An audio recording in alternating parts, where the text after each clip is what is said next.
पिछले 5 दिन से चर्चा कर रहे हैं भक्ति योग की।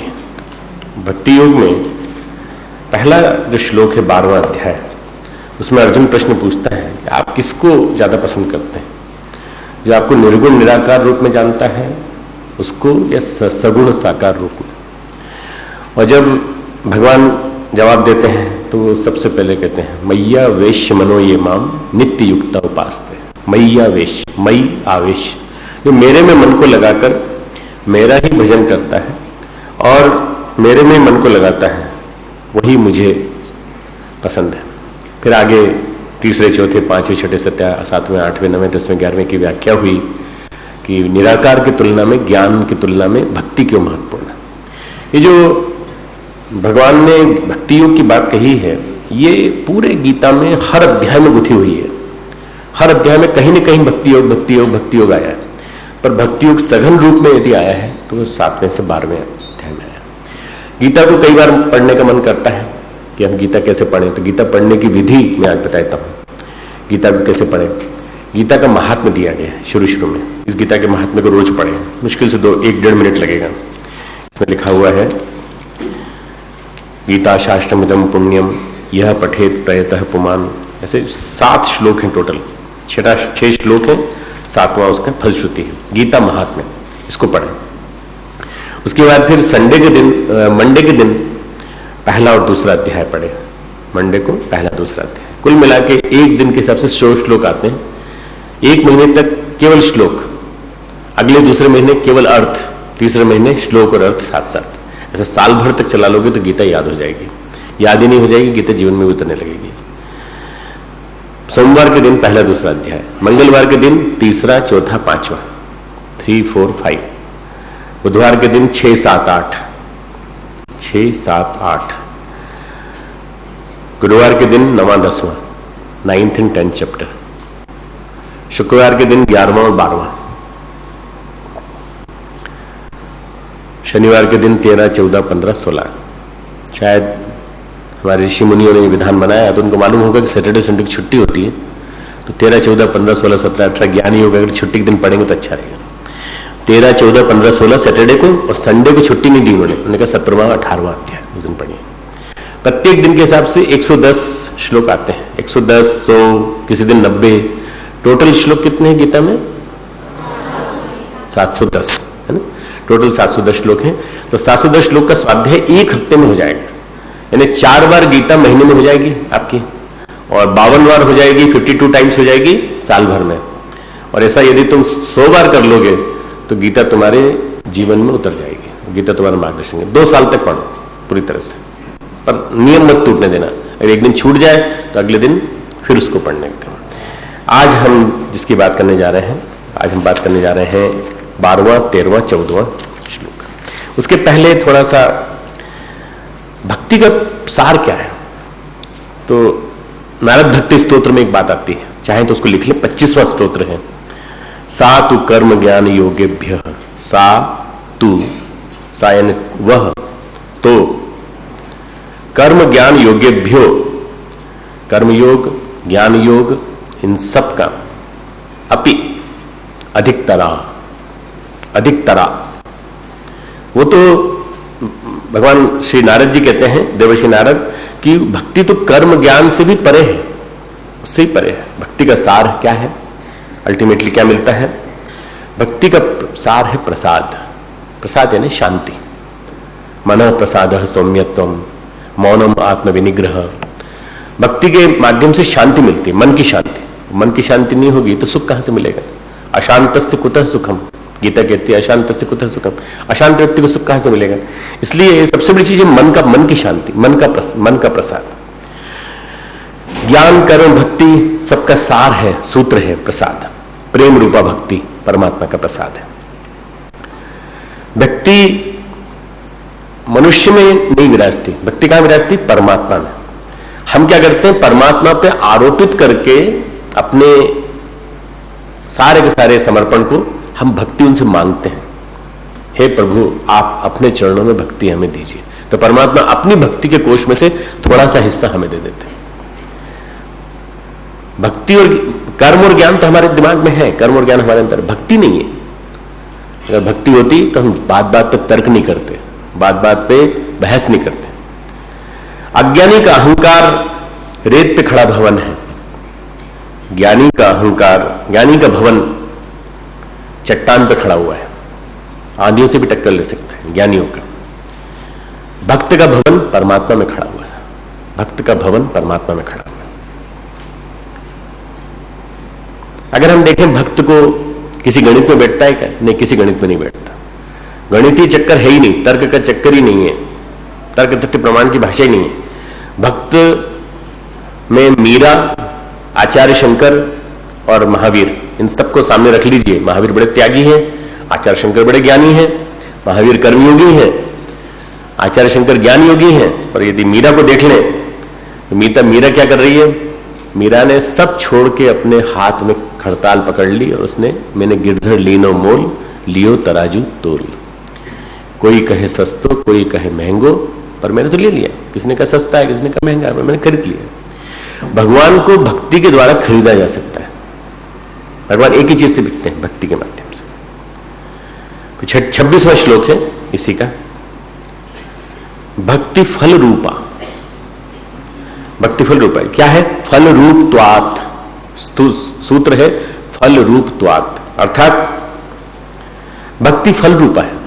भक्ति कभी फल नहीं दे ऐसा हो ही नहीं सकता। 26वां श्लोक सूत्र छोटा सा, भक्ति के बारे में, फल रूप त्वात्, त्वात् भक्ति में अकड़ नहीं है। भक्ति कहता है हमने किया ही नहीं कुछ, हमने किया ही नहीं, हमने जो कुछ किया भगवान को अर्पित कर दिया। तो 12वां श्लोक, पहले तीनों श्लोकों को पढ़ लेते हैं, उसके बाद एक एक करके समझाते हैं। 12वां श्लोक, श्रेयो ही ज्ञानम अभ्यासात् ज्ञानात् ध्यानम विशिष्यते ध्यानात् कर्म फल त्यागः त्यागात् शांति अनंतरम। कितना बिल्कुल सिंपल सा श्लोक है। श्रेय यानी श्रेष्ठ, मर्म को न जानकर किए गए अभ्यास से ज्ञान श्रेष्ठ। पहली चीज क्या बताई भगवान ने? मर्म को न जानकर किया गया अभ्यास, जप, पूजा, कर्मकांड, ये क्या है? अभ्यास। पढ़ लिया पर समझ में नहीं आया, ये अभ्यास। मर्म को न जानकर किया गया अभ्यास, पहली चीज। इससे श्रेष्ठ क्या है? ज्ञान। ज्ञान से श्रेष्ठ क्या है? मुझ परमेश्वर का ध्यान। तीसरी चीज, अभ्यास, ज्ञान, ध्यान। और ध्यान से भी ज्यादा, ध्यानात् कर्म फल त्याग, ध्यान से भी ज्यादा क्या श्रेष्ठ है? कर्म फल का त्याग, कर्मों के फल का त्याग। इससे क्या होता है? क्योंकि त्याग से तत्काल परम शांति मिलती है, कोई डिले ही नहीं, not a single seconds, not a single minutes delay, तुरंत शांति, तत्काल शांति। जैसे आपने त्याग किया कि कर्म फल प्रभु आपका, सब आपको अर्पित, हमारा कुछ नहीं, सारा का सारा आपको मिल जाता है पूरे। अब इसकी परिणति क्या होती है? लक्षण क्या है? मान लो शांति मिली, तो कैसे पहचानोगे इसको शांति मिली? जो शांत भक्त होता है उसके लक्षण 13वें 14वें अध्याय। पहला लक्षण है अद्वेष्टा, द्वेष से मुक्ति। द्वेष से मुक्ति, कोई जेलसी नहीं, कोई जलन नहीं, कोई प्रगति कर रहा है कोई बात नहीं, कोई आगे बढ़ गया कोई बात नहीं, हमें कोई परेशानी नहीं, मन में क्लेश नहीं होता, मन में स्ट्रेस नहीं होती किसी प्रकार की। किसके प्रति? सर्वभूतानाम, समस्त जीवों के प्रति प्रेम भाव, अद्वेष्टा सर्वभूतानाम, किसी के प्रति कोई द्वेष नहीं। दूसरा क्या है? मैत्री का भाव, निस्वार्थ मैत्री, मैत्री में कोई इच्छा नहीं, अपेक्षा नहीं। करुण एवच, दयालुता, एवच मतलब और, करुणा भी साथ में, प्रेम के साथ साथ करुणा, मैत्री के साथ साथ करुणा। करुणा यानी एक ऐसा भाव जो कि सबसे ऊंचा भाव है। करुणा के भाव से बढ़िया कोई ऊंचा भाव हो नहीं सकता, जिसमें बुद्ध प्रतिष्ठित हैं, जिसमें सारी करुणा का महासागर जिसको कहा जाता है, करुणावतार कहा जाता है बुद्ध को। करुणा जहां प्रतिष्ठित है वो। 3 लक्षण ये मिले। चौथा लक्षण है निर्ममो। निर्मम का मतलब क्या होता है? जो मेरा नहीं है। मम यानी मेरा, निर्मम यानी मेरा नहीं। निर्मम का मतलब कभी ये समझ लेना कि क्रूर, निर्मम बड़े निर्मम हो, बड़े दुष्ट हो तुम, वो नहीं। निर्मम का मतलब है ममता का भाव नहीं होना, ममता का अभाव। ये मेरा नहीं है, किसका है? परमात्मा का है। निरअहंकार, किसी प्रकार का अहंकार न होना। और फिर 1 2 3 4 5, पांचवा योग है निरअहकार। फिर सम दुख सुख शमी, सुख दुख में समान भाव, सुख दुख में समान भाव। फिर छठा है क्षमा का भाव, क्षमावान होना, हमेशा क्षमा कर देना किसी बात के लिए। कोई गलत काम हो गया, कोई बात नहीं, हम क्षमा कर देते हैं। संतुष्ट है सततम योगी, सतत संतुष्ट, मतलब कभी भी अपने मन में अतिरिक्त की आकांक्षा नहीं। संतुष्ट है सततम योगी, यतात्मा दृढ़ निश्चय, जिसका जो निश्चय है वो योगी का निरंतर संतुष्ट रहते हुए मन इंद्रियों सहित जिसका शरीर वश में है, दृढ़ता के निश्चय के साथ शरीर को वश में कर लेना, यह अगला गुण है। उसके बाद अंतिम है मयि अर्पित मनोबुद्धि, दृढ़ निश्चय के साथ जिसने मेरे में मन और बुद्धि को लगा दिया, वह भक्त मुझे प्रिय। अब ये क्या हुआ? भगवान ने अगर आपने अपने आप को स्थापित कर दिया, यानी आपने अगर कर्मफल का त्याग कर दिया तो शांति प्राप्त हुई। शांति के लक्षण क्या क्या हुए? पहला लक्षण बोलो, द्वेष से मुक्ति। दूसरा मैत्री। तीसरा एक कोई बोलो, एक करुणा। चौथा निर्ममता। निर्ममता को कैसे बोलेंगे? ममत्व का अभाव, ना, ममता न होना, किसी के प्रति ममता नहीं होना, राग नहीं होना। फिर पांचवा, छठा सुख दुख में समान भाव, कभी दुख में दुखी नहीं होना, न दैन्यम न दीनता का भाव होना, और न भाव ये होना हर्षोन्मत्त हो गए बहुत ज्यादा। फिर सातवां क्षमावान होना। आठवां हमेशा हर भाव में हर हाल में संतुष्ट, सततम हमेशा। फिर उसके बाद योगी यत आत्मा, जो जिसकी आत्मा अपने नियंत्रण में है, जो मन इंद्रिय सबको नियंत्रण में करके जुड़े रहा है, वो योगी यत आत्मा। 10वां दृढ़ निश्चय, और 11वां मन और बुद्धि भगवान के अंदर। तो 11 लक्षण हैं भगवान के, भक्त के 11 लक्षण हैं। कब मिलते हैं? जब वो कर्मफल का त्याग करता है। कर्मफल के त्याग से हमको 11 चीजें मिली। अब इन 11 चीजों के बारे में व्याख्या करेंगे एक एक करके। साधना की उत्तरोत्तर श्रेष्ठता है, ये तीनों श्लोकों में साधना की उत्तरोत्तर श्रेष्ठता। अब इससे ज्यादा क्या है? अभ्यास से ज्ञान, ज्ञान से ध्यान श्रेष्ठ है, और ध्यान से कर्मफल का त्याग श्रेष्ठ है। ये 4 चीजों को पहले श्लोक में जो हमने पहले बताया 12वां, उसको याद रखें। लक्षण बता दिए। यदि हम अब पहले भी चलते हैं, अभ्यास। यदि हम गायत्री मंत्र का जप करते हैं, रटते हैं, तो क्या है? राम नाम जपना, राम नाम जपना, रटे जाओ रटे जाओ। ये तोता रटने जिसको कहा जाता है। हम अर्थ को नहीं जानते, भाव को नहीं जानते, और रटे जाते हैं। पर यदि उसका ज्ञान हो जाए तो, उसका भाव यदि आ जाए तो अति श्रेष्ठ। भाव ना आए, केवल रटंत, तो वो क्या हो जाता है? वो केवल लिप सर्विस। विवेकानंद कहते थे, I don't want lip service in this country. Lip service क्या है? होठों से उच्चारण, होठों से उच्चारण, बस। वो होठ का उच्चारण हृदय में नहीं उतर पाता। होठ का उच्चारण हृदय में उतरे और हृदय में भाव पैदा हो। तो तुम लोग सोचते हो कि भाई डॉक्टर रोज जो है वो इस जप के बारे में कहते हैं और कहते हैं। मैं इसलिए कहता हूं कि जप का स्वरूप आज केवल ये रह गया है, ओम भूर्भुवः स्वः तत्सवितुर्वरेण्यं भर्गो देवस्य धीमहि। बार बार फिर कितनी हो गई, फिर नीचे रख ली, फिर घड़ी देखी कितनी हो गई, मन ही नहीं लग रहा है। फिर इधर इधर किया, फिर इधर किया। ये क्या? ये जप नहीं है। गुरुदेव कहा करते थे कि जब हम नैरोबी गए थे, गुरुदेव जब नैरोबी गए थे 1972 में, तो वहां एक तोता था।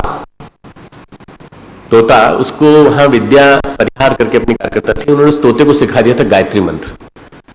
तो किसी के भी घुसने के बाद बोलता था, घर में घुसते ही था, कोई आया है, गायत्री मंत्र बोलो। तोते को सिखा दिया था, तोता बोल लेता है, ओम भूर्भुवः स्वः तत्सवितुर्वरेण्यं भर्गो, पूरा बोलता था। गुरुदेव जब पहुंचे, गुरुदेव ने कहा, भाई बड़ा अच्छा तोता है, अच्छा पुण्यवान है। तो विद्या ने कहा कि इसकी गति तो अच्छी होगी ना गुरुदेव, गायत्री मंत्र बोलता है। बोले बेटा तोता रहने को क्या मुक्ति मिलेगी? कोई पूर्व जन्म के पुण्य है जो तोते की योनि में काट रहा है, चिंता मत करना। फिर जब हम लोग जब गए नैरोबी तक वो परलोक सुधार चुका था, कहीं जन्म ले चुका था। पर वो बड़ा से इतना बड़ा तोता था और काफी अच्छा, गुरुदेव का तोता भी बोल सकता है गायत्री में। तोता क्या, रामकृष्ण परमहंस कहते थे तोता राम नाम जपता है पर जैसे बिल्ली आती है टे टे टे करने लगता है। राम नाम जपने वाला तोता बिल्ली को सामने खड़ा देख करके तुरंत टे टे टे, क्यों, डर लगने लगा ना, क्योंकि राम नाम जपना तो राम नाम सब तारनहार है, तारक मंत्र है, तो राम नाम जपता रहे तो कोई बिल्ली भाग जाएगी, अरे कोई बिल्ली नहीं भागेगी, खा जाएगी मुझे वो। तोते को मालूम है खा जाएगी वो, तो इसलिए तोते की रटत वाली माला नहीं करनी अपने को। अभ्यास जब कहते हैं ज्ञान श्रेयो ही ज्ञानम अभ्यास है, तो कौन सा अभ्यास, वो अभ्यास जो हम रोज कर रहे हैं। मंत्र की महिमा से परिचित नहीं हम लोग। यदि हम सुमिरन कर रहे हैं, उसका ज्ञान है कि हम उसका जो महात्मा क्या है उसका श्रवण कर रहे हैं, खुद ही अपने आप को सुना रहे हैं, तो महत्व है। तो यदि नहीं कर रहे हैं सुमिरन और केवल लिप सर्विस कर रहे हैं, होठों से उच्चारण, होठों से उच्चारण, होठों से उच्चारण, अरे एक माला करो पर प्रेम से करो, 5 मिनट करो तो बड़े ये मान के करो कि उससे भाव में डूब जाओ, चाहे धरती पर भूकंप आ जाए, चाहे छत टूट के गिर जाए, चाहे पंखा टूट के गिर जाए, चाहे जोर जोर से घर कमरे में आवाज आने लगे कौन आ गया क्या आ गया, मत घबराओ। क्यों, एक माला में तो 5 मिनट लगते हैं, 5 मिनट बाद देख लेना क्या गिर गया, हमारी पलंग गिर गया, हमारी अलमारी गिर गई, कौन आ गया कमरे में, कोई आके सामान ले गया, तुमको जो देखना 5 मिनट बाद देख लेना, 5 मिनट तक हिलो मत। ये क्या है, अभ्यास। अभ्यास की श्रेष्ठता होनी चाहिए। अभ्यास, बिना ज्ञान के अभ्यास, भगवान कहते हैं बिना ज्ञान के अभ्यास जो है वो श्रेष्ठ नहीं है। हमको गायत्री के तत्व का ज्ञान है, हमको जानते हैं गायत्री माता है, कृपा बरसा रही है, अभी गाना गाया, न प्यार होता न प्रीति होती अगर तुम न होती माता, पर क्या उस ज्ञान प्यार और प्रीति का हमने अनुभूति की है? क्या हमारे मन में भाव आता है कि वो प्यार और प्रीति हमें ध्यान में बराबर लगती है? जब के साथ ध्यान, जब के साथ ध्यान, जब के साथ ध्यान करते करते क्या हमें ये अनुभूति हुई कि ये माँ की गोद में हम बैठे हैं? अरे हम अपने को अपने में से निकाल नहीं पाते, हम भाव से नहीं निकाल पाते, तो हम क्या उनकी गोद में बैठेंगे? गायत्री के तत्व का ज्ञान जो भी कुछ है वो मात्र एक विचार है। अगर आप कर भी रहे, मान लीजिए भगवान कहते हैं ये तो एक विचार है, हमें आभास है कि भगवान हमें सुन रहा है, परंतु क्या हम उनका मर्म जानते हैं? क्या ज्ञान में अनुभूति नहीं है। अभ्यास में अगर मन नहीं लगा तो अभ्यास में, ज्ञान में अनुभूति नहीं। हम सोच भी रहे हैं कि गायत्री माता है और गायत्री माता की गोद में हम बैठे हैं, परंतु थोड़ी देर में ध्यान टूट जाता है, कुछ सेकंड में ध्यान टूट जाता है, स्वरूप का साक्षात्कार नहीं है। हम क्या कहते हैं गायत्री वेद का मूल है इसलिए हम गायत्री का जप कर रहे हैं, वेद माता है ये भी हम मानते हैं, पर हमने देखा नहीं, अनुभूति नहीं है, हमें अनुभूति नहीं। One who has seen, he has seen the God. One who has seen the son has seen the God. जिसने बेटे को देख लिया उसने पिता को देख लिया, जिसने पुत्र को देख लिया उसने अपने पिता को देख लिया। पिता कौन है? भगवान। पुत्र कौन है? भक्त। तो यदि हम गुरुदेव को भगवान का बेटा मानते हैं, ये मानते हैं भगवान साक्षात भगवान के अवतार के रूप में आए थे, तो हमने अगर गुरुदेव को देख लिया, गुरुदेव को नहीं देखा हो तो गुरुदेव के कृत्यों को तो देख लिया, और गुरुदेव के कृत्यों को देखने के बाद, समझने के बाद हमारे जीवन में अगर गुरुदेव उतरे तो हम उनको मानते हैं तो भगवान को मानते हैं। इस तरह से यदि हम माने तो ज्ञान के माध्यम से नहीं, अनुभूति के माध्यम से, अनुभूति के माध्यम से किया गया अभ्यास श्रेष्ठ है, ज्ञान के माध्यम से नहीं। कभी आमना सामना हो जाए आपका गायत्री माता से, आप पहचान नहीं पाओगे गायत्री माता है। कात्यायनी माता हो जाए, आ जाए, या कोई भी माता आ जाए, आपका पहचान नहीं पाओ। क्यों? आपके मन में भाव ही नहीं है, वो वाला, वो भाव ही नहीं। तो क्या कह रहे हैं हमारे जो गीताकार, क्या कह रहे हैं व्यास जी? ज्ञानम अभ्यासात श्रेयो ही ज्ञानम। मर्म को न जानकर किए गए अभ्यास से ज्ञान श्रेष्ठ है, पर ज्ञान में क्या हो जाता है? ज्ञान में वही बात आ जाती है। ज्ञान हमें ज्ञान तो देता है, भाई बहुत ज्ञानी है, भागवत पढ़ते हैं, भागवत पूरा कंठस्थ है और न जाने कितने ग्रंथ पढ़ रखे हैं। अरे भाई मुझे लगता है 400-500 ग्रंथ पढ़ रखे हैं, बड़े ज्ञानी हैं, पर वो ज्ञान में कहीं भाव आ पाया कि नहीं? इसलिए वो कहते हैं अभ्यास से ज्ञान श्रेष्ठ है, पर ज्ञान से क्या श्रेष्ठ है? मुझ परमेश्वर का ध्यान, मुझ परमेश्वर में ध्यान में स्थित हो जाओ। ध्यान क्या है? आनंद स्वामी कहते थे मंत्र जाप करते करते क्रमशः विचारों का परिष्कार होता है।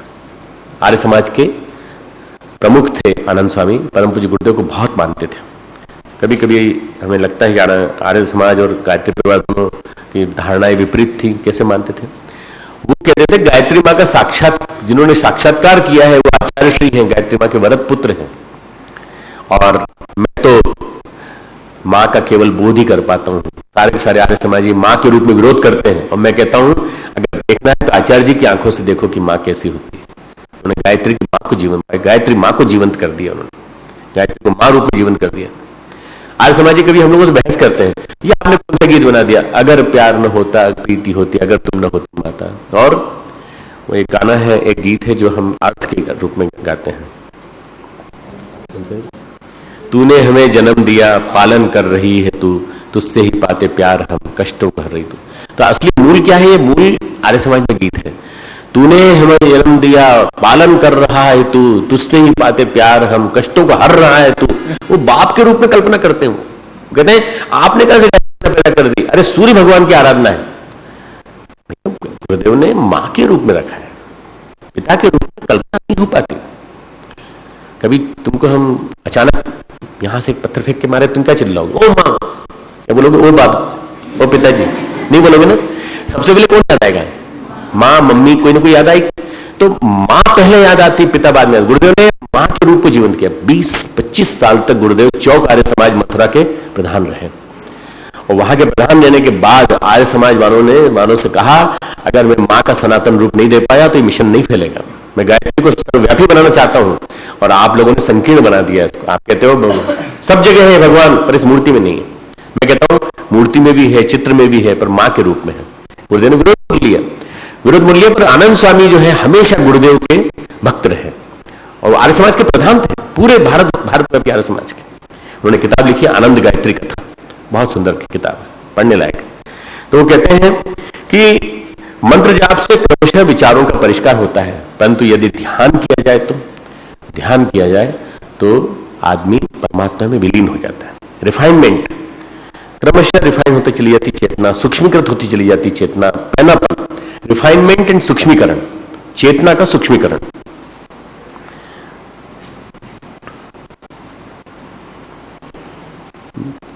जप की निंदा नहीं कर रहा हूं, जप के बारे में क्या कह रहा हूं? जपात सिद्धि, जपात सिद्धि, जपात सिद्धि न संशय।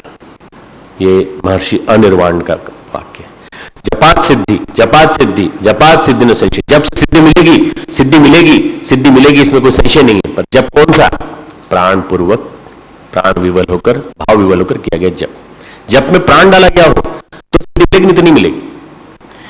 पूजा पाठ मंत्र जप जितने भी हैं वो सारे के सारे जब सूक्ष्म भाव हो जाता है तो हम भाव में विलीन हो जाते हैं। इसी भाव में विलीन होने को कहते हैं ध्यान। जब सूक्ष्म हो जाते हैं तो हम भाव में विलीन हो जाते हैं।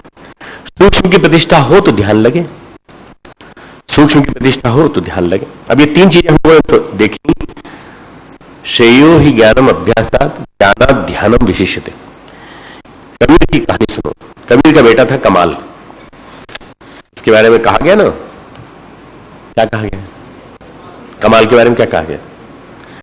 वंश कबीर का उपजा पूत कमाल, उसके बारे में पूरी कहानी सुनाते। क्यों कहा उन्होंने? कबीर का बेटा कमाल भी योगी था, और कमाल भी योगी था, और बड़ा अच्छा उसने साधना की थी। कमलू योगी नाम उसका कहा जाता है, कमलू योगी नाम से उसको माना जाता है। बड़े योगी, विद्वान, शिष्य भी थे कबीर के, पुत्र तो थे ही, शिष्य भी थे साधना में। पर उनकी साधना की गति से कबीर प्रसन्न नहीं थे। तो विश्वास पूरा रखा कर, राम में विश्वास रख, पूरा रख। ऐसा नहीं कि थोड़ा थोड़ा ये, थोड़ा थोड़ा वो, ऐसा नहीं। ज्ञानी तो थे, तो कहते थे साधना में विश्वास रख। एक कोड़ी मिला कमलू योगी को, कोड़ी मिला, और उस कोड़ी ने कहा हमारे दुख दूर कर दीजिए। तो उन्होंने कहा राम नाम जपो, सब ठीक हो जाएगा, कोड़ दूर हो जाएगा। कोड़ी ने राम नाम जपा। अब ये बात कौन कह रहा है? जो कह रहा है उसका प्रभाव पड़ता है। एक ही दवा है, एक ही मेडिसिन है, पर वो एक होलिस्टिक हेल्थ मैनेजमेंट का सर्टिफिकेट का बच्चा कहता है। वही दवा, वो मेडिसिन वहां की लेक्चरर कहती है। वही दवा मेडिसिन हमारे यहाँ के वैद्य जी कहते हैं, और वही दवा मेडिसिन हम देते हैं। हमारी दवा क्यों लग जाती है बताओ? इसलिए जाती है कि हमारे उसके पीछे कोई ना कोई शक्ति साथ में है, गुरुदेव की शक्ति की। हम किसी भाव से नहीं कर रहे हैं, हम अपने ज्ञान के भाव से नहीं कर रहे हैं, हम भाव से दे रहे हैं। हमें प्रैक्टिस नहीं करना हमको, तो हमको लोगों को दुख से मुक्त करना है। हम प्रार्थना भी जोड़ देते हैं उसमें साथ में। वही चीज उन्होंने कहा राम नाम जपो भाई, कोड़ दूर हो जाएगा। 1 महीने बाद निकले तो कोड़ी ऐसे कैसी था। अरे भाई तुम्हारा राम नाम से उद्धार नहीं हुआ, तो बोले नहीं हुआ, राम नाम तो भाई सिद्ध मंत्र है, तारक मंत्र है, क्यों नहीं हुआ? तो उन्होंने कहा चलो राम के साथ गंगा में चलो, तुम गंगा में डुबकी लगाओ। गंगा में जाकर डुबाया और निकाल दिया। बोले अब तो 1 मिनट ठीक हो जाएगा, चिंता मत कर। विश्वास होना चाहिए ना, मंत्र जाप मोहि दृढ़ विश्वास। भगवान कहते हैं मन भरोसा। कल जो नवदा भक्ति बताई थी ना, उसमें बताया था मेरे में भरोसा, मंत्र जाप में मुझे बड़ा दृढ़ विश्वास है। परंतु वो कह रहे हैं कि राम नाम जपा, उसमें लाभ नहीं मिला, उसके बाद गंगा में डुबोया, 1 महीने बाद निकले तो फिर वही कोड़ी बैठा हुआ। अरे तो ठीक नहीं हुआ, अच्छा चल फिर से गंगा चल। गंगा में जाके इतना डुबोया कि वो सांस जब छूटने लगी तो निकाला, ठीक हो गया। तीसरी बार राम नाम ने ठीक कर दिया। तो कबीरदास जी ने कहा, बूढ़ा वंश कबीर का उपजा पूत कमाल, बूढ़ा वंश कबीर का उपजा पूत कमाल, 3 राम के नाम ते कोड़ी किया बहाल।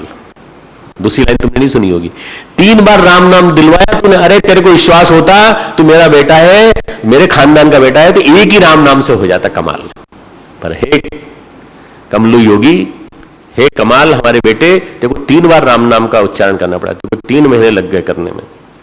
और उसमें तुमने गंगा का भी सहारा लिया, राम का भी सहारा लिया और डुबोने का भी सहारा लिया, सब कुछ किया। अंत में 3 राम के नाम ते कोड़ी किया बहाल। राम नाम की महिमा अगर मालूम होती, कबीरदास जी ने कहा राम नाम की महिमा इसको मालूम होती तो ये एक बार में हो जाता। ये तो चमत्कार की बात है, एक बार में हो जाता। अरे आपने गायत्री मंत्र की बात कह दी, गायत्री मंत्र भी सिद्ध हो गया तो फिर उसके बाद ज्यादा करने की कोई जरूरत ही नहीं, फिर तो अपने आप ही हर श्वास में गायत्री मंत्र बोलने लगेगा, हर श्वास में। काशी के एक महात्मा के पास गए, उन्होंने कहा कि महात्मा जी, कमलू योगी महात्मा जी के पास गए, महात्मा से बोला उन्होंने कि कितने कोड़ी हैं काशी में? तो उन्होंने कहा कि सभी कोड़ियों को बुलाओ, सारे कोड़ियों को बुलाओ, राम नाम का चंदन लेकर के उन्होंने बनाया, राम नाम का चंदन लेकर सबके ऊपर छिड़क दिया, सब ठीक हो गए। कबीरदास जी के पास बात पहुंची, क्यों रे तूने क्या किया? तूने उनकी स्वामी जी की सहायता से सब कोड़ियों को ठीक कर दिया राम नाम की मदद से। राम नाम तारक मंत्र है, इसको पहले मतलब भगवान शिव जो है पहले कान में देते हैं और उसके बाद इसको तारक मंत्र माना जाता है, और तूने कोड़ियों को ठीक करने के लिए यूज किया। कबीरदास जी ने कहा देख चमत्कार, देख देख मुर्दा जा रहा है, नदी में बहता हुआ मुर्दा जा रहा है, उसको उठा के ले आओ। राम नाम का कमाल देख, कबीर का कमाल देख। राम नाम कौन दे रहा है? कबीर दे रहे हैं। कबीर ने उस मुर्दे के कान में राम नाम बोला, उठ के खड़ा हो गया। ये कमाल, उठ के खड़ा हो गया, परिवर्तन हो गया, जीवन मुक्त हो गया। बहुत दिन तक कबीर का शिष्य बना रहा, उसका नाम आता है बाकायदा, कभी नाम याद आएगा बता देंगे। हर आदमी एक नाम से तर सकता है यदि श्रद्धा हो तो, ठीक है। गुरुदेव क्या कहते थे, बेटा तुम लोग सब गायत्री करते हो, तुम घटिया तुम्हारी गायत्री घटिया, तुम घटिया तुम्हारी गायत्री घटिया। क्यों?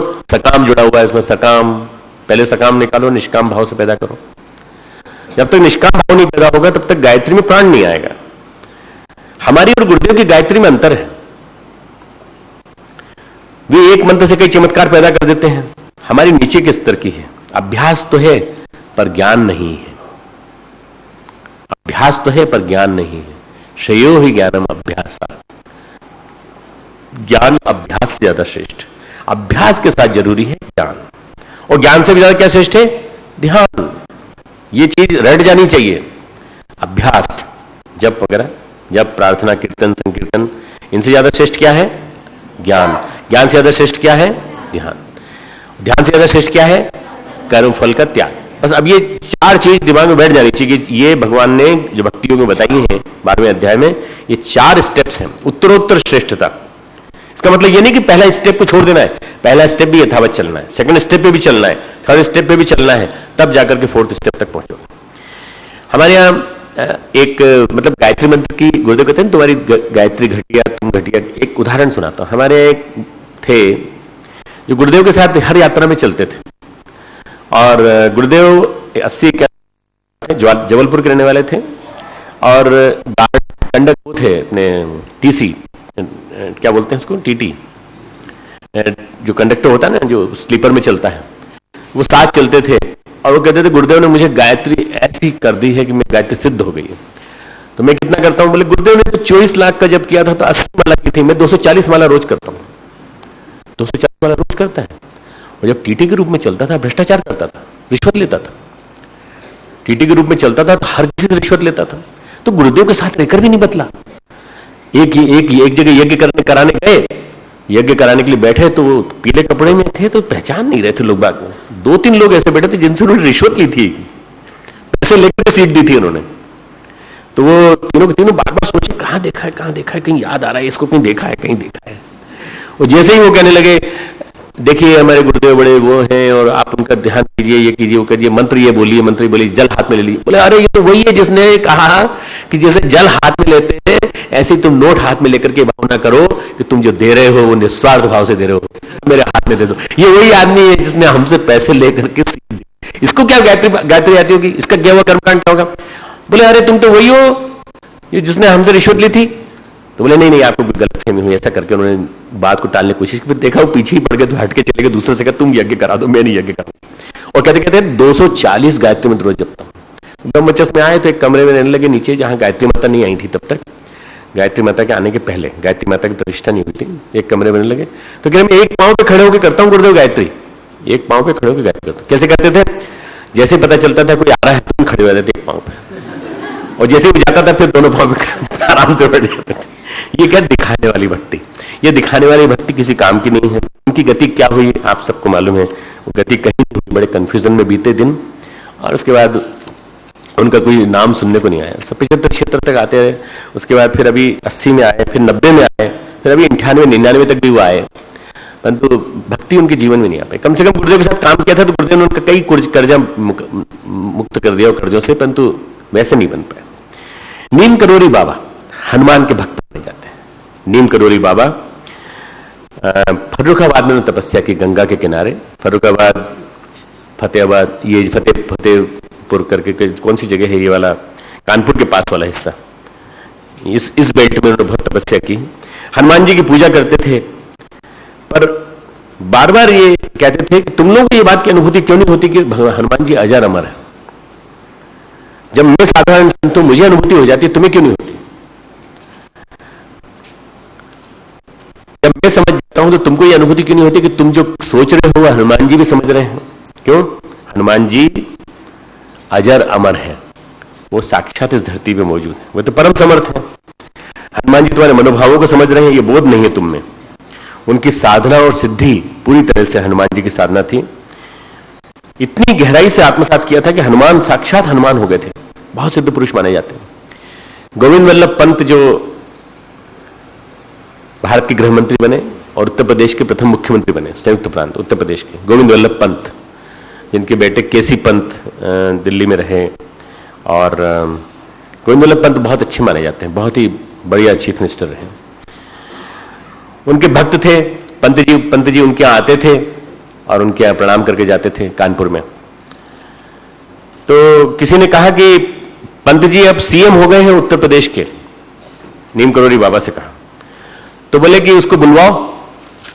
तो उन्होंने कहा कि साहब वो पंत जी तो बहुत व्यस्त हैं और लखनऊ में हैं, आप कानपुर में बैठे हैं, वो कैसे आते हैं? अरे तुम बाहर चलो। सिद्धि किसको कहते हैं? अरे पंत की कार आई कि नहीं? तो देखा तो पंत जी की कार सामने से निकली। तो जो लखनऊ में बैठा हुआ था और जो खबर दे रहा था वो वहां का डीएम था, उसको नहीं मालूम था कि पंत जी लखनऊ के लिए रवाना हो गए हैं और लखनऊ होकर के आ गए, और वो इतनी जल्दी आ सकते हैं ये भी कल्पना नहीं थी। उन्होंने कहा अरे पंतुआ रुक, गाड़ी रुकवाई, उस गाड़ी में बैठ के चले गए। कोई वो भाव नहीं था कि हमें इनकी गाड़ी में बैठना है, ये करना है, परंतु सिद्धि इतनी थी कि उन्होंने पंत जी को योग बल से बुलवा लिया और दिखा दिया। जब राष्ट्रपति वीवी गिरी आए, 68-69 की बात है, तो उन्होंने कहा कि दर्शन करने के लिए आए, आपका आना चाहते हैं? तो बोले हम लौकिक लोगों को दर्शन नहीं देते। अब वो डीएम जो था उसको उन्होंने कह के भेजा था कि राष्ट्रपति की इच्छा है कि दर्शन करें स्वामी जी के। स्वामी जी कहा हम दर्शन नहीं देंगे, हमने मना कर दिया ना, हम दर्शन नहीं देंगे। डीएम माना नहीं, बोले साहब मेरी नौकरी का सवाल है। वो चल दिए वहां से, उनकी कार चल दी, काफिला चल दिया है और आश्रम आने ही वाला है, बस पहुंचने वाला है। पनकी में उनका आश्रम है, पनकी कानपुर में उनका आश्रम है। तो उन्होंने क्या किया, शिष्यों 8-10 लोग बैठे थे आसपास, चलो अपन यहां नहीं रहेंगे, गायब हो गए। नीम करोड़ी बाबा 8-10 को लेकर के अदृश्य हो गए। वीवीगिरी आए, प्रणाम किया उन्होंने स्थान को, तो डीएम बोला सर अभी तक तो यही थे, कहां चले गए मालूम नहीं। ये अभी का चमत्कार है, इस सदी का चमत्कार बता रहा हूं मैं, 30 साल 40 साल पुराना। और पूरा ढूंढा, सारे के सारे जितने भी एजेंट आए थे, जितने 8-10 उस जमाने में 10-15 कारें आती थी, सारे कारों वाले अंदर घुस गए, कहां है स्वामी जी, कहां है स्वामी। तो डीएम बोला कि साहब मेरे आंखों के सामने गायब हुआ। तुमने क्या पी रखी है क्या रात को, तुम्हारे आंखों के सामने गायब हुआ, ऐसा कभी होता है? बोले नहीं साहब आंखों के सामने से गायब हो गए। और जैसे ही वीवीगिरी चले गए, डीएम भी चला गया, सब चले गए, आके बैठ गए। ये साक्षात हनुमान जी की सिद्धि प्राप्त थी उनको, साक्षात हनुमान जी से, जो अपने जीवन में ध्यान के माध्यम से इतना ज्यादा साकार उतार ले परमात्मा को, उसके साथ भगवान साथ चलता है। और वो कहते थे कि ध्यान जो है, हम हनुमान जी की फोटो देखकर कहेंगे राम के ध्यान में, तो हम किनके ध्यान में? हम इनके ध्यान में। भाई हनुमान जी की फोटो सामने आई तो हमारे मन में यह भाव आना चाहिए, हे हनुमान अगर तुम राम के ध्यान में तो हम तुम्हारे ध्यान में, अगर तुम उनको मिल गए तो तुम हमें भी मिला दोगे। यह भाव उनके मन में रहता था। ध्यान तदाकार करता है। ध्यान बहुत बार बता चुका हूं, आज कुछ नई बातें बता रहा हूं। ध्यान अध्यात्म की उच्च स्तरीय कक्षा है, उच्च स्तरीय व्यवस्था है। ध्यान की ऊर्जा में गजब का चमत्कार होता है। जो यहां व्याख्या चल रही ना, अभ्यास, ज्ञान और उसके बाद ध्यान, ध्यान की व्याख्या हो रही। ध्यान की ऊर्जा में गजब का चमत्कार है। ढेरों शुभ ऊर्जाएं एक सेकंड में एकत्र हो सकती। ध्यान में इतना चमत्कार है कि अगर आप 1 सेकंड का ध्यान बढ़िया प्रगाढ़ कर लें तो ढेरों शुभ ऊर्जाएं 1 सेकंड में इकट्ठी हो जाएंगी, और उन शुभ ऊर्जाओं से आपके चित्त में बैठे हुए कुसंस्कार कट सकते हैं 1 सेकंड में। पर वो न जाने कि प्रगाढ़ता क्यों नहीं आ पाती, वो प्रगाढ़ भाव ध्यान में आ जाए। ध्यान का अर्थ है अंतर्मन को पूर्णतः पवित्र भाव में डुबो देना। ध्यान का अर्थ है अंतर्मन को पूर्णतः पवित्र भाव में डुबो देना। एक पवित्र क्षण, एक पवित्र संस्कार ये ध्यान में आ जाए तो हजारों हजार कुसंस्कारों पर भारी पड़ता है। एक पवित्र क्षण, एक पवित्र संस्कार ध्यान में आ जाए तो हजारों हजार कुसंस्कारों पर भारी पड़ता है। जैसे हम तुमको गीता पढ़ा रहे हैं, अब ऐसे तुम लोग स्वाध्याय मंडल बना चुके हो, करीब करीब 14-15 स्वाध्याय मंडल बन गए अभी तक। बच्चों ने क्या सोचा कि डॉक्टर साहब से मिलने का सबसे बढ़िया तरीका क्या है, स्वाध्याय मंडल बनाओ, हर 15 दिन में तो पहुंचेंगे इनके पास। मिलने का तरीका बनाया उन्होंने। पर ये क्या है, शुभ तरीका है, ये अच्छा तरीका। मैं समझता हूँ कि इस माध्यम से लोग आ जाते हैं मेरे पास, कुछ अच्छा काम करने लगते हैं। तो अच्छा काम करने के लिए तुम लोगों ने माध्यम बनाया। मैंने कहा हर तीसरे हफ्ते में रिपोर्ट लूंगा। तो इन्होंने सोचा चलो कुछ नहीं, साल भर, साल में 6 महीने में दूर से देखते थे, पास से देखना हो, कोटिया जाना हो, कुटीर में जाना हो, तो सबसे बढ़िया क्या है, स्वाध्याय मंडल आए आपसे मिलने, स्वाध्याय मंडल के नाम पे बुला लेंगे। कोई क्लास पहुंचे तो नहीं मिलेंगे शायद, परंतु स्वाध्याय मंडल आए तो मिल लेंगे। स्पिरिचुअल स्टडी सर्कल जो बनाने की बात सोची ना, वो किस लिए सोची, तुम लोग स्वाध्याय करोगे, तुम्हारे जीवन में कुछ पवित्र क्षण आ जाएगा, गीता तुम्हारे जीवन में उतर जाएगी। गीता पढ़ते पढ़ते तुम्हारे जीवन में एक भाव, पवित्र भाव, निर्मलता से सिक्त आ जाए और वो ध्यान का विषय बन जाए। हम दूसरों के मन को शांति देंगे, हम अपने मन के अवसाद को मिटाएंगे, हम अपने मन के शोक को, दुख को मिटा करके एक पवित्र भाव मन में रखेंगे। उसी का निरंतर स्मरण, एक 5 मिनट ही कर लो स्मरण। भाई ध्यान पूरा नहीं निपटा, एक क्षण याद करो, उसी को बार बार याद करते रहो, 5 मिनट तक उसी भाव को बनाए रखो। यूं मुंह करके बैठे रहते हो रोते रोते से, और पूरा दिन रोते रोते निकाल देते हो। अरे ये कुछ जीवन जीना है, जीवन जीना है तो खुश से जियो, सुख से जियो, खुशी से जियो। उस भाव को प्रगाढ़ बना लो, और उसी भाव को प्रगाढ़ बना के 24 घंटे उस भाव में जियो। ध्यान तुम्हारा साकार हो जाएगा। ध्यान क्या करता है, ध्यान तदाकार करता है, ध्यान तद्रूप कर देता है। तद्रूप, तत् यानी परमात्मा, तदाकार यानी तत् यानी परमात्मा, तत् यानी तदाकार यानी उसके जैसा आकार, परमात्मा जैसा आकार, परमात्मा जैसा रूप। ध्यान सुमिरन से बड़ा है, ध्यान सुमिरन से बड़ा है। ध्यान में धाता, ध्याता, ध्यान और ध्येय तीनों मिल जाते हैं। ध्यान करने वाला, ध्यान और लक्ष्य, ध्येय, जो हमारा ध्येय है, ऑब्जेक्टिव है, एम है, सब मिल जाते हैं। गुरुदेव कहते थे जिसने माताजी को देखा उसने मुझे देख लिया, जिसने माताजी को देख लिया मुझे देख लिया, और जिसने मुझे देख लिया उसने गायत्री माता को देख लिया। जिसने माताजी को देख लिया, वंदनीय माताजी को देख लिया, उसने मुझे देख लिया। जिसने मुझे देख लिया उसने गायत्री माता को देख लिया, वह आप कई बच्चों में से, जितने ढेर सारे बच्चे बैठे हैं इनमें से कई बच्चे ऐसे जिन्होंने शायद हो सकता बचपन में कभी देखा हो माता जी को। गुरुदेव को आप में से कई बच्चों ने नहीं देखा है, पर गुरुदेव को नहीं देखा है तो उसका दुख करने की जरूरत नहीं है। ध्यान में अगर पवित्रता आ जाए तो आप गुरुदेव का जैसे आकार है, इसी आकार को साकार रूप में देख सकते हैं। हम अपने ध्यान में देखते हैं, हम बात करते हैं गुरुदेव माता जी से और हमें जवाब मिलता है। जिस सोफे पे गुरुदेव आप जाते हैं रविवार को गुरुवार को ऊपर प्रणाम करने के लिए, सोफा है लगा है कोने में जहां गुरुदेव बैठते थे, उस सोफे के सामने हम बैठते थे और गुरुदेव के निर्देश नोट करते थे। जैसे हम घुसते थे सीढ़ियों पे चढ़ते हुए तो गुरुदेव कहते थे आओ आओ भाई बैठो। माता ये तो लल्लू कहती थी और गुरुदेव कहते थे आओ भाई बैठो। है डायरी तुम्हारे पास, चलो नोट करो, काम नोट करो। हम गुरुदेव को प्रणाम करते थे, बैठ जाते थे। तो हमारे मन में जो कुछ भी क्वेरीज आती हैं वो क्वेरीज हम गुरुदेव के सामने रख देते हैं। गुरुदेव ये ऐसा हो रहा है, मन दुखी हो रहा है इस बात पर, यहाँ की व्यवस्था से रिलेटेड कोई बात हो, कोई भी बात हो, हम अपनी बात गुरुदेव के सामने रख देते। गुरुदेव क्या करते थे? गुरुदेव सारी समस्याएं अपनी का हल समझाए थे, बताए थे। इसके अलावा हमारे लेखन के लिए मार्गदर्शन देते थे, ध्यान संबंधी मार्गदर्शन देते। आज गुरुदेव नहीं है, पर आज भी हम 2-2:30 बजे उठते हैं तो सीधे जाके उस सोफे के सामने बैठ जाते हैं नीचे। कितनी देर बैठते हैं? 5 मिनट मुश्किल से, पर 5 मिनट में सारी समस्याओं का समाधान मिल जाता है। क्या होना है, कैसे होना है, हम नोट कर लेते हैं। आते ही अंदर डायरी में नोट कर लेते हैं। क्यों? साक्षात देखा गुरुदेव को? हाँ, हमने देखा है गुरुदेव को साक्षात, सशरीर देखा है, उनके महाप्रयाण के बाद देखा है और देखने के बाद उनकी अनुभूति ली है, माता जी की भी अनुभूति ली है। ये सारा तभी संभव है जब आपके अंदर वो प्रगाढ़ भाव हो, आप आरोपित कर सकें। तो फोटो में से गुरु निकल के आ जाएगा, मूर्ति में से भगवान निकल के आ जाएगा और कहेगा मैं तेरे साथ हूं, तू क्यों डरता है? पूज्यवर गायत्री से एकाकार हो गए। जो कृष्ण का ध्यान कर रहा है वो ब्रह्ममय हो सकता है, ब्रह्ममय हो सकता है, पर ब्रह्म है, वो तो परब्रह्म परमात्मा है, परात्पर ब्रह्म है। उपनिषद में एक बात आती है, ब्रह्मविद ब्रह्मैव भवति। ब्रह्मविद जिसने ब्रह्म को जान लिया वो ब्रह्मैव हो जाता है। ब्रह्मविद ब्रह्मैव भवति, ब्रह्मा के समान ही हो जाता है, ब्रह्म के समान ही हो जाता है। और ध्यान करने वाले के लिए कहा गया है कुलम पवित्रम जननी कृतार्था, कुलम पवित्रम जननी कृतार्था।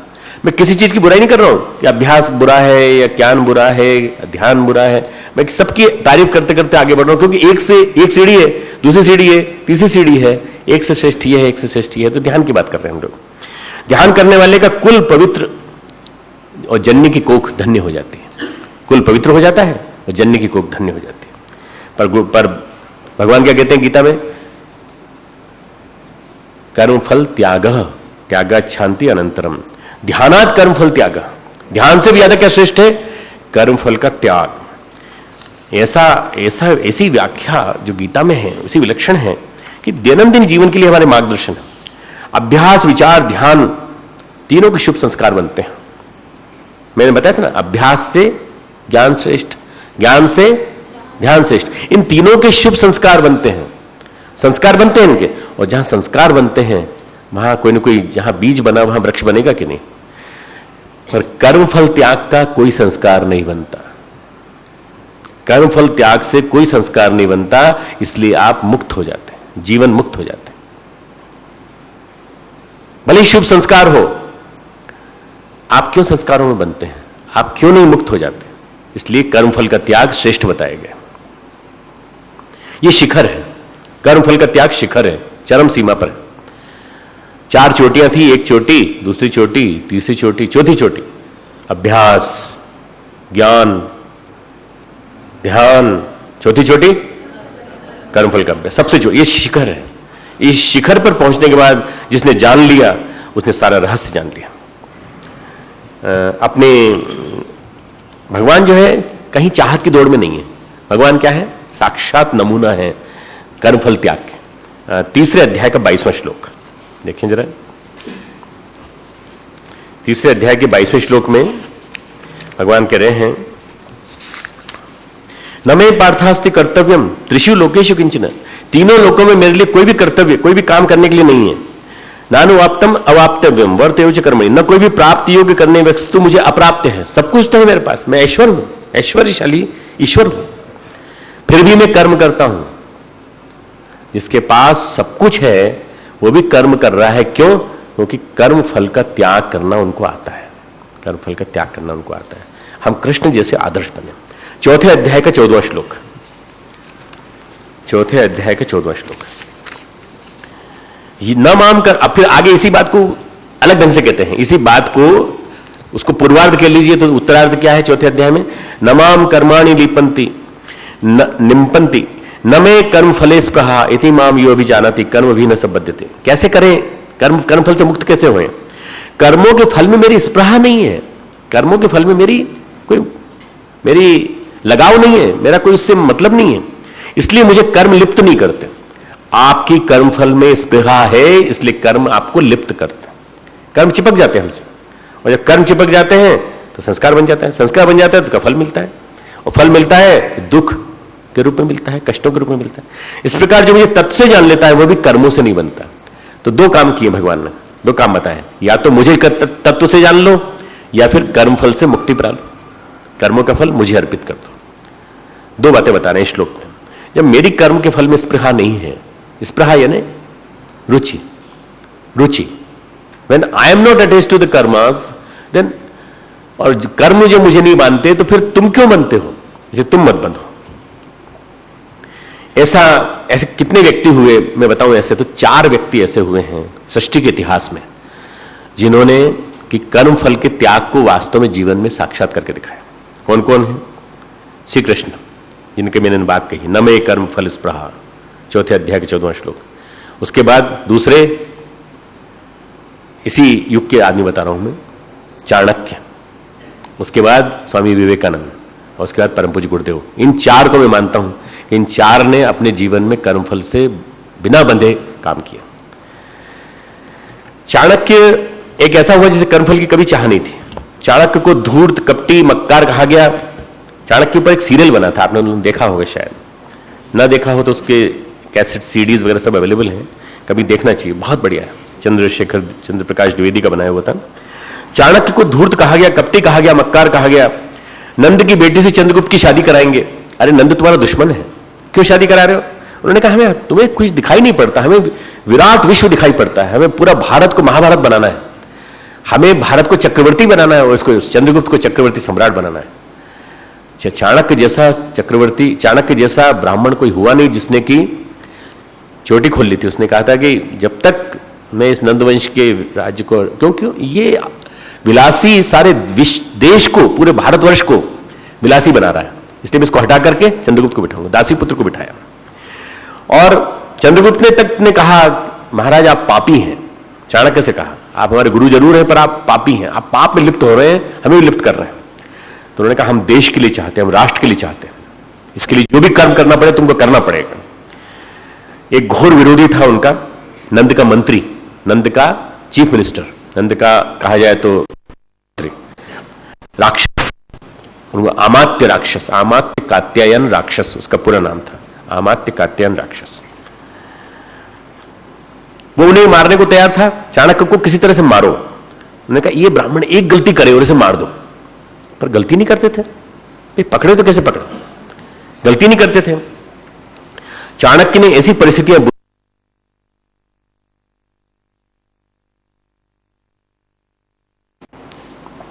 तो वही कार्य कर जिससे श्री कृष्ण प्रसन्न। तुम अर्जुन को जरूर हराना तो ही श्री कृष्ण प्रकट होंगे, नहीं तो नहीं आएंगे। मेरे दूत को मत ले जाना। 5 बच्चों को संदेश दिया। अब 4 बच्चे तो चले गए युद्ध में, 5वां सुधनवा अपनी पत्नी से मिलने गया। 15-16 साल की उम्र में शादी हो जाती थी। पत्नी से मिलने गया। पत्नी ने कहा कि पतिदेव, पत्नी का नाम था प्रभावती, आपके जाने के बाद ये तो निश्चित है कि आप जाएंगे और अर्जुन मरेगा, ठीक है चलो, पर अर्जुन के मतलब ये लोग मान के चल रहे हैं अर्जुन मरेगा, अर्जुन मरेगा तो कृष्ण आएंगे, कृष्ण के दर्शन करते ही आप मोक्ष को प्राप्त हो जाएंगे। तो आपके जाने के बाद मुझे एक पुत्र चाहिए, कोई न कोई अंजलि देने के लिए रहे, इसलिए आप कृपा करके मेरी इच्छा पूरी कीजिए, मेरे को एक पुत्र चाहिए, पुत्र चाहिए। पुत्र के बड़े समय कहा कि युद्ध का घोषणा हो गई और हमारे राजगुरु ने घोषणा कर दी इतनी बजे पहुंच जाना है, समय हो गया है, मुझे पहुंचना पड़ेगा किसी हालत में। तो बहुत उसने पांव पकड़ लिया, उसने कहा नहीं छोड़ूंगा, किसी भी स्थिति में उसकी इच्छा पूरी की। उसके बाद स्नान किया, प्राणायाम किया, जो कुछ था निष्काम भाव से किया था, कई मन में कोई भाव नहीं था। एक पत्नी व्रत का पालन किया। सब एकत्र थे पर सुधनवा नहीं था।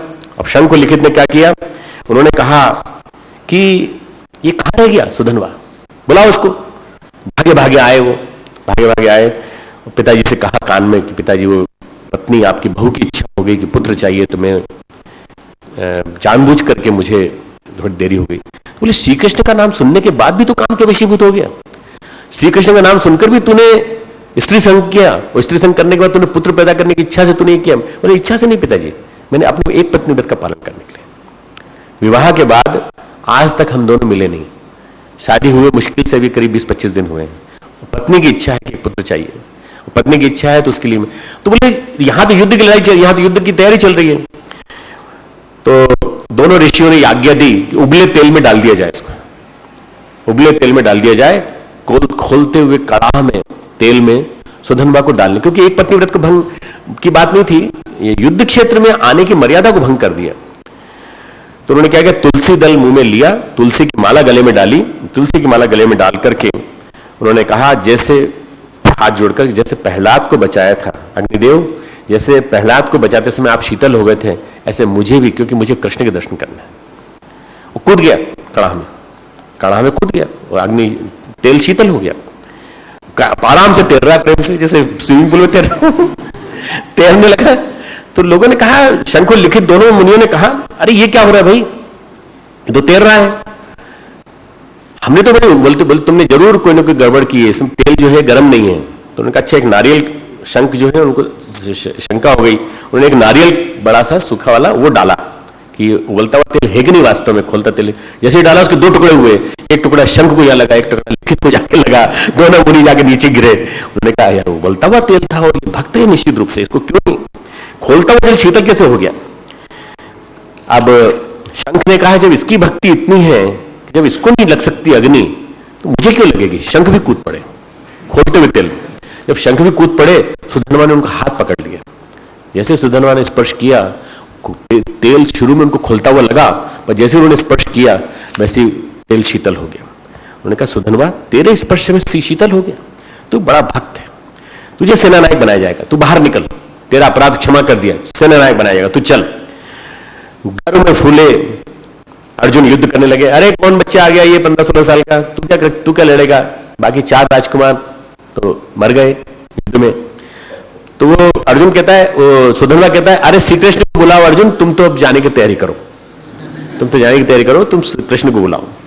और आज क्या हो गया, तुम्हारा सारथी कहां चला गया, तुम्हारा सारथी कृष्ण था वो कहां चला गया। 16-17 साल का बच्चा चिल्ला रहा जोर जोर से। तो सारे बाण हवा में उड़ा दिए, अर्जुन के सारे बाण हवा में उड़ा दिए। भक्त की महिमा है, भक्त की महिमा। पार्थ घायल हो गए और घायल अवस्था में भगवान को पुकारा, भगवान जल्दी से प्रकट हो और मेरी रथ की बागडोर पकड़ो आप, क्योंकि ये तो मारे जा रहा है, सारे बाण उड़ाते इसने हवा में। भगवान को पुकारा, कमल लोचन श्री कृष्ण आ गए और 3 बाण उसने हाथ में लिए। मैं 3 बाणों से प्रतिज्ञा लेता हूं कि मैं इन 3 बाणों से इसको मार दूंगा। वो तीनों के तीनों बाण उसने चलाए, तीनों बाण उसने बीच में से काट के उड़ा दिए। और उसके बाद रथ को, जिसमें श्री कृष्ण विराजमान थे, रथ को कुम्हार का चाक जैसे घुमाते ना, ऐसे पूरा उंगली पर रख के घुमा दिया। इतना वीर था। शक्ति किसकी काम करी थी, कृष्ण की शक्ति, भक्ति की शक्ति। और दूसरी शक्ति एक पत्नी व्रत का कर्म फल का त्याग करने वाले किया, तो उससे कोई आसक्ति नहीं, पत्नी की आधार नहीं, कोई याद नहीं, काम वासना में आसक्त नहीं, कुछ नहीं। अर्जुन से भगवान कृष्ण बोले कि देखो ऐसा है, ये एक पत्नी व्रत की वजह से सब कुछ मिल रहा है इसको, और इसकी आसक्ति केवल मुझ में है और किसी में नहीं। तुम पिछड़े हुए हो, तुम्हारी 5 पत्नी है और इसकी केवल एक पत्नी व्रत के कारण ये निभ रहा है। अर्जुन ने कहा भगवान अब मैं एक बाण छोड़ता हूं, आप मुझे कुछ दीजिए। तो श्री कृष्ण ने कहा चलो परीक्षा ले रहा है, ठीक है। गोवर्धन धारण का पुण्य उस तीर में उन्होंने दे दिया। इस तीर में गोवर्धन धारण का पुण्य आगे वाले हिस्से में, कहा ये छोड़ते हैं, काट दिया उसने, बीच में से काट दिया। गोवर्धन धारण का पुण्य एक तरफ चला गया। दूसरा बाण दिया, सारे पुण्य अब तक के भगवान कृष्ण के, पूरे पांडव कुल के सारे पुण्य इस तीर में है, अब तो मर जाना चाहिए। दूसरे बाण से भी नहीं मरा वो।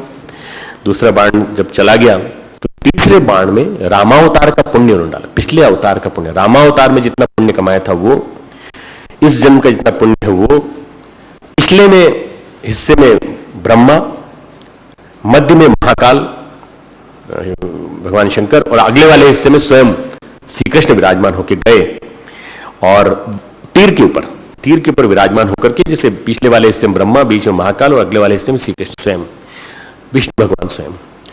और जब वो चला, तीर चला, तो सुधन्वा बोला कि भगवान आप वध करने आ रहे हैं, इससे बढ़िया और क्या हो सकता है? आपके दर्शन से तो मेरे सारा मेरा जितना भी मां ने कहा था वो पूरा हो गया, परंतु मैं बाण को बीच में जरूर तोड़ूंगा। मैं, मेरे पास इतनी शक्ति कि बाण को बीच में काट। बाण का बीच वाला भाग 2 भागों में टूट के अलग हो गया, प्रतिज्ञा पूरी हो गई, पर अगला भाग गिरा नहीं, अगला भाग सुधन्वा का सिर लेता हुआ निकल गया।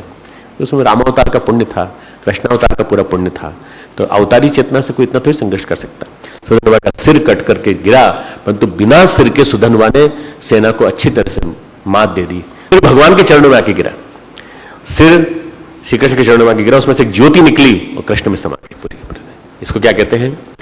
परमात्मा के प्रति यदि भाव है और कर्मफल का त्याग है तो आपको भगवान भी हमेशा आपका साथ देगा।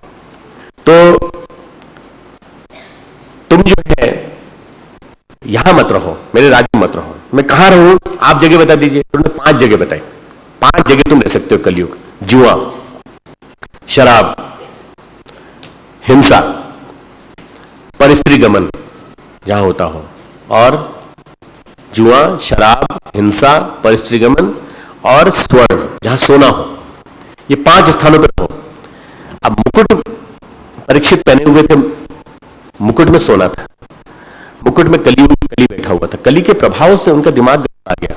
वो एक ऋषि के आश्रम पहुंचे, आस्तिक मुनि के आश्रम में।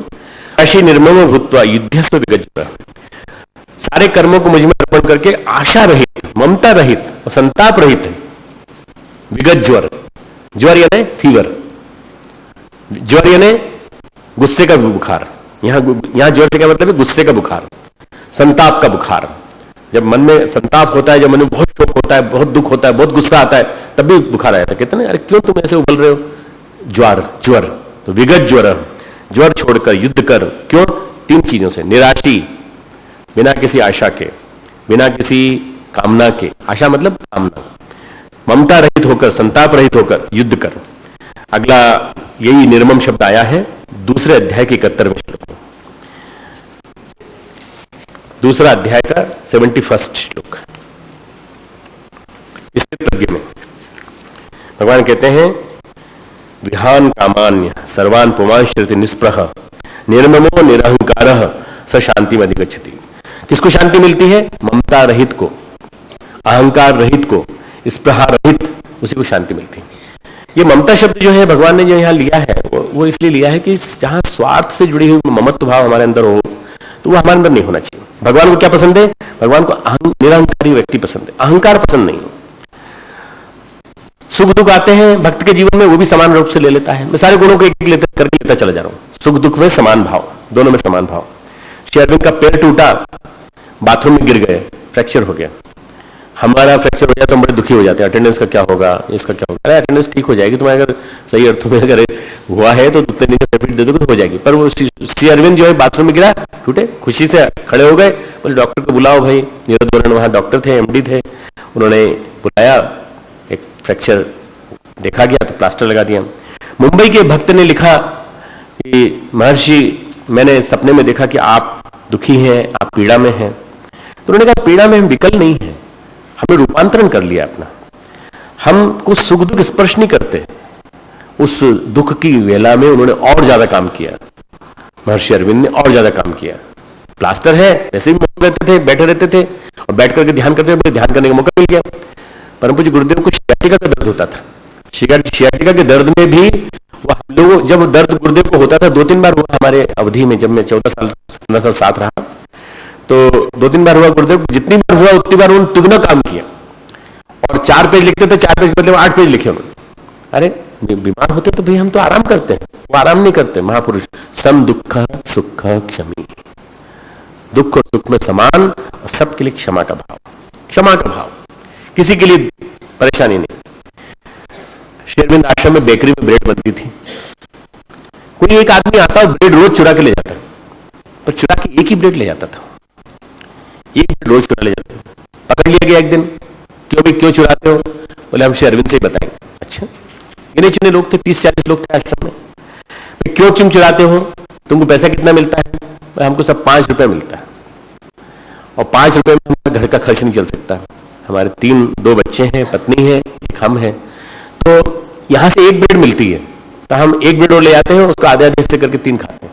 उन्होंने कहा भाई ये तो गलत बात है, अन्याय है, इसका 5 रुपए और बढ़ा दो और रोज 3 ब्रेड दिया करो इसको। एक ब्रेड तो देते ही हो, उसके अलावा 3 ब्रेड और दे दिया करो, 2 बच्चों के लिए, 1 पत्नी के लिए। चोर को ही क्षमा करके उन्होंने कहा इसको और दो। ये कौन कर सकता है? महापुरुष कर सकता है। क्षमा का भाव, क्षमा का। संतुष्ट सततम योगी। हम क्षमाशीलता का मतलब क्या होता है? अपराध करने वाले को भी अभय का वरदान देना, है ना। फिर संतुष्ट, हम हर हाल में संतुष्ट। आत्मन्येव आत्मनः तुष्ट, अपनी आत्मा से अपनी आत्मा में संतुष्ट। पर कैसे? सतत योग में लीन। असंतुष्ट व्यक्ति कैसा है? उद्विग्न होता है, बेचैन होता है। हम लोग सेटिस्फाइड नहीं अपने जीवन से, बड़े बेचैन हैं, बड़ी स्ट्रेस है। अरे ये जीवन को जीवन है, बेकार जीवन है, चलो सब चलते हैं, दरिया में डूब मरते हैं। ये एक नेगेटिव मेंटेलिटी का आदमी। और पॉजिटिव क्या कहता है? जितना मिला उसी में संतुष्ट। भगवान तुमने दिया तो सही। धन्ना जाट भक्त। और धन्ना जाट जो है, जितना भी कुछ माँ देती, पिताजी देते खाने को, भाई तू खेत पे जा रहा है तो ये इतना तू बाजरे की रोटी अपने साथ ले जा। एक महात्मा जी मिले रास्ते में, उन्होंने देखा उनके पास शालिग्राम है, उसकी रोज उपासना करते हैं। बोले शालिग्राम हमें दे दीजिए, बड़ा अच्छा है, इसमें भगवान विष्णु के दर्शन होते हैं हमें। अरे तेरे को दर्शन हो रहे, तू छोटा सा भक्त था, पुराने जन्म के सत्कर्म थे। उन्होंने कहा अच्छा तू थोड़ी देर बाद आना। उन्होंने एक पत्थर उठाया, उन्होंने कहा ये शालिग्राम, इसको शालिग्राम मान, तो चल इसकी पूजा कर। उन्होंने उसी को शालिग्राम मान लिया, जंगल में स्थापित कर दिया, बकरियां चराता, सब कुछ करता, खेत की रखवाली करता। रखवाली करने के साथ साथ उस शालिग्राम के ऊपर कुछ भेंट चढ़ा देता। अब जब से बाजरे की रोटी मिलने लगी, देख रेख करे आने लगा, तो बाजरे की रोटी उसने कहा भोग लगाए बिना नहीं खाऊंगा, शालिग्राम आ गया तो भगवान आप खाइए पहले, फिर मैं खाऊंगा। भगवान तो खाए तब ना, मैं नहीं खाऊंगा। सुबह से शाम निकल गई, नहीं खाया। दूसरा दिन सुबह शाम निकल गए, नहीं खाया, पानी पी कर गए। ऐसे 15-20 दिन हो गए, और 15-20 दिन तक वो बराबर शालिग्राम के सामने आता, कहते देखो 15 दिन से नहीं खाया खाना, तुम जब तक नहीं आओगे तब तक नहीं खाएंगे। भगवान प्रकट हुए, भगवान ने बाजरे की रोटी खाई, पहले 2 रोटी खाई। फिर उन्होंने कहा भाई कल जरा थोड़ी ज्यादा व्यवस्था करना, कल हमारे साथी भी आएंगे। अरे हम तो 2 रोटी मिलती हैं। तो उसने जाके फिर कहा धन्ना ने कि पिताजी वो ज्यादा लोग आएंगे कल, भगवान अपने साथियों को लेके आएंगे। अरे पागल है, साथियों को लेके आएंगे? तो बोले हम अपने जो गोप साथी हमारे, और भी जो हमारे साथ साथी लोग होते हैं उनको लेके आएंगे। तो अगले दिन जो है उन्होंने कहा थोड़ा सा आटा और एक्स्ट्रा रख दो। आटा एक्स्ट्रा रख दिया, बाजरे की टिक्कड़ बनाए। भगवान ये सारे लोग निकल के आ गए। भगवान ने आके भोजन लिया। भोजन लेने के पश्चात बोले कि तुमने कुछ खाया कि नहीं? तो कि सब आपको खिला दिया। अरे ऐसे कैसे हो सकता है? अरे भाई तुम्हारी क्या पोटली में कुछ? बोले हाँ है। तो सारे मथुरा के जितने 56 तरह के व्यंजन होते हैं ना, भोग, वो थे, सब उसको धन्ना जाट को खिलाए। धन्ना जाट बोला कि इतने दिन भूखे रहे, परंतु ये लोग बहुत अच्छे भले मानस हैं लोग। इन्होंने बाजरे की रोटी खाई, पर हमको इन्होंने भोग कराया। कितनी बड़ी बात है देखो। सब खा के निश्चिंत होकर के आया। बोले क्यों रे, वो क्या हुआ? पूरा बाजरे के सारा सब पूरा आटा तूने बहा दिया? बोले बहाया नहीं, वो सारे रिश्तेदारों के। अब वो बोले कि कल और व्यवस्था करके लाना, कल और ज्यादा लोग आएंगे। पिताजी से बोला कि पिताजी वो व्यवस्था करके रखना, आप जरा थोड़े ज्यादा लोग आएंगे। तो पिताजी ने कहा कि अजीब आदमी। पिताजी गए अगले दिन, तो देखा कि जरा मैं भी देखूं जरा पीछे पीछे कि आखिर क्या करता है। तो देखा, तो वहां से देखा तो वास्तव में वो बैठा बैठा बना रहा था। रोटी जाती और गप गायब, रोटी जाती और गप गायब, सबको सब खाए जा रहे हैं, हवा में जा रही, न जाने कहां जा रही है। भक्ति की लीला अपरंपार है। धन्ना जाट जो है, उन्होंने कहा, उससे उन्होंने कहा कि तू दिखा तो सही कौन है। बोले भाई आप लोग दर्शन दे दो इनको। कल डाकू भगत की कथा सुनाई थी ना परसों, तो ऐसे धन्ना जाट के दर्शन बोले नहीं, तुम्हारे पिताजी इस लायक नहीं है, तुम हो इस लायक, तुम संस्कारवान हो। नहीं दिए उन्होंने दर्शन। पिता ने अगले दिन कहा तू इस खेत को जोत, इस खेत को जोत, और खेत को जोत करके सारा गेहूं जितना भी है वो सारा ला के देना। खेत को जोता, गेहूं पैदा हुए। संतों की टोली जा रही थी।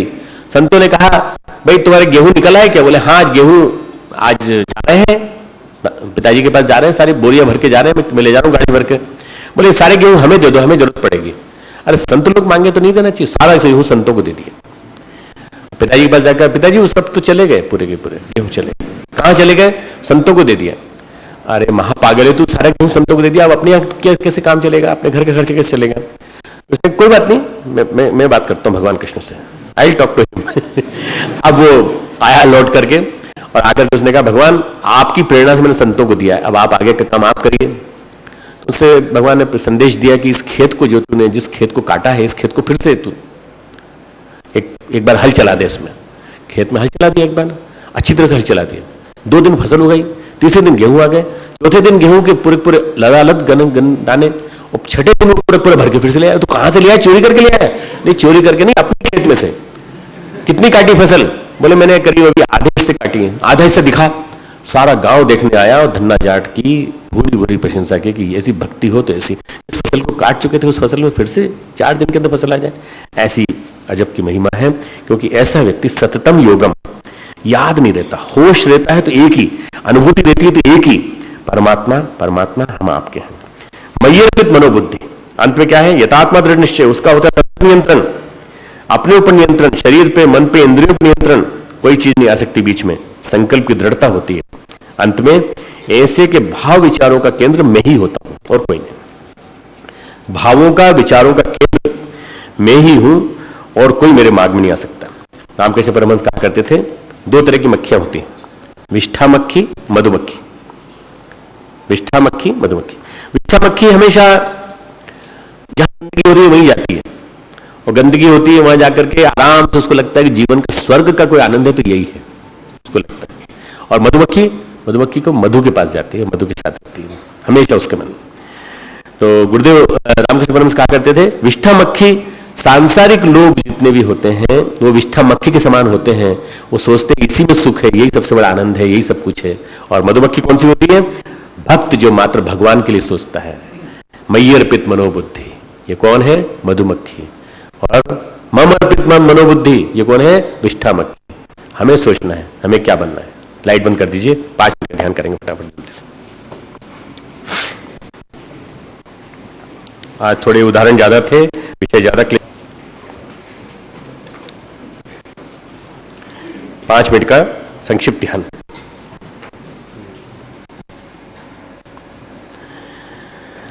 शांत चित्त।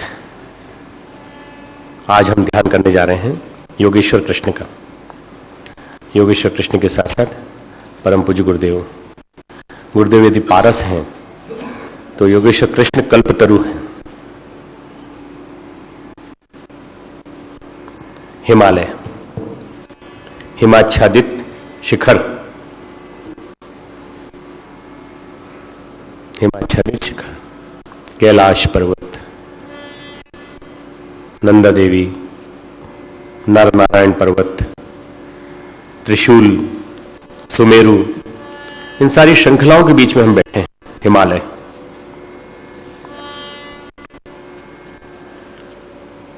हमारा मन पूरी तरह शांत,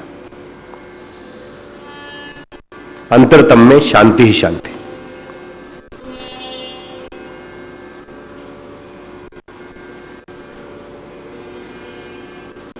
ध्यान एक ऐसी प्रक्रिया है जैसे हमने पारस को छू लिया तो हम सोना बन जाते हैं। कल सुना आपने, परम पूज्य गुरुदेव पारस हमारे सामने विराजमान, सुल्तान के सहचर, हमारी वसीयत विरासत पुस्तक के माध्यम से कल्पना करें कि गुरुदेव वहां विराजमान, पहाड़ से ऊपर से आता हुआ झरना, नीचे बहती हुई गंगा, अलकनंदा, मंदाकिनी, भागीरथी, हम चारों तरफ बर्फ से ढके हुए हिमालय के बीच में खड़े। बहुत सुंदर दृश्य। अचानक हम देखते हैं योगेश्वर कृष्ण भी वहीं पर है,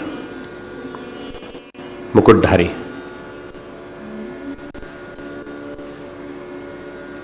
अंगरखा, पीत वस्त्र, श्याम रंग, बांसुरी, मुंह से लगी हुई बांसुरी, बांसुरी बजा रहे हैं।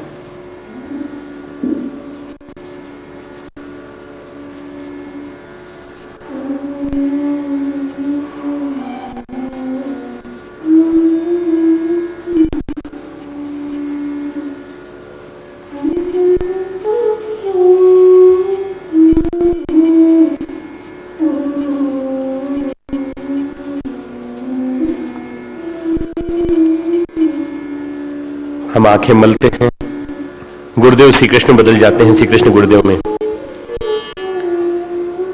दोनों एक हैं। योगेश्वर कृष्ण बांसुरी के माध्यम से हमारी अंतस चेतना को स्पर्श करते हुए, ध्यान एक पारस, ध्यान एक कल्पतरु,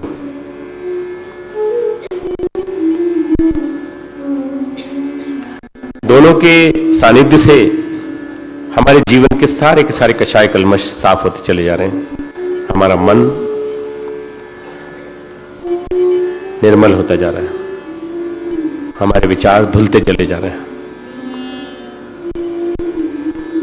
श्रेष्ठ चिंतन।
श्री कृष्ण की रूप माधुरी, श्री कृष्ण का रूप, श्री कृष्ण की बांसुरी। कृष्ण योगेश्वर है, कृष्णम वंदे जगत गुरु, जगत गुरु है।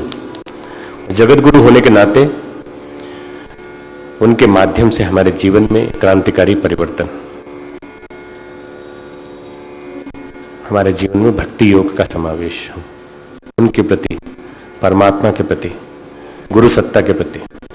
गुरु जीवन में आ जाए तो क्या नहीं आ सकता, गुरु जीवन में आ जाए तो मंगल ही मंगल है। गुरु के जीवन में आना अर्थात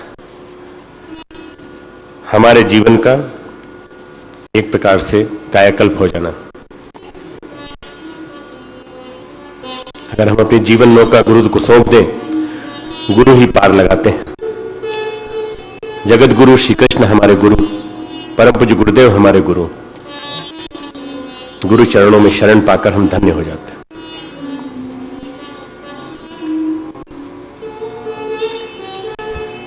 हमारे साथ साथ ये पंक्तियां दोहराएंगे।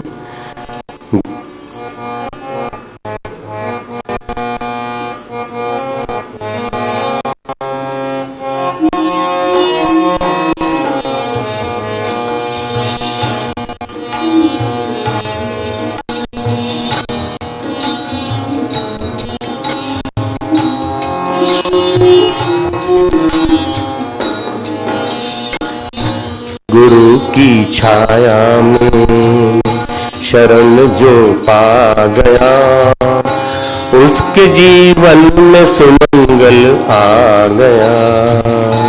गुरु की छाया में शरण जो पा गया, उसके जीवन में सुमंगल आ गया, उसके जीवन में सुमंगल आ गया।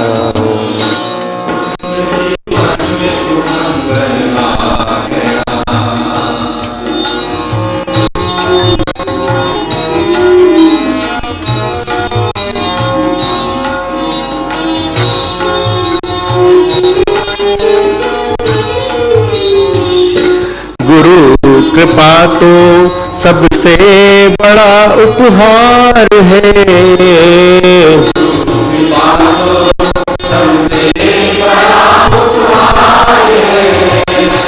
गुरु है खेवनहार तो बेड़ा पार है। गुरु है खेवनहार तो बेड़ा पार है। प्रेम का पावन